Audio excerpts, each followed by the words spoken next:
Hello guys, আসসালামু আলাইকুম। Welcome to back my YouTube channel. আপনারা দেখছেন হ্যালো মালয়েশিয়া 73, আর আমি আপনাদের সাথে আছি এসএম হাসান মাহমুদ। আজকে ঈদের দ্বিতীয় দিন, তাই চলে আসলাম সাগর পাড়ে। খুবই সুন্দর একটি জায়গা।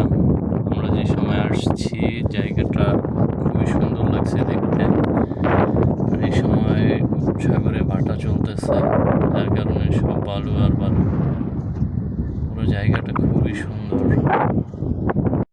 এখনো জোয়ার আসেনি, আর আমরা চিন্তা করছি গোসল করব। পানির যে অবস্থা, একেবারে অবস্থা খুবই খারাপ অবস্থা। একেবারে মাটি মাটি কাদা কাদা পানি। তাই আমরা চিন্তা করছি এখন গোসল করব না, পরে গোসল করব। দেখেন কি অবস্থা পানির।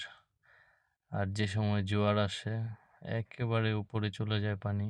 এই যে দেখছেন পানির কি অবস্থা, খুবই ময়লা পানি, একেবারে কাদা কাদা।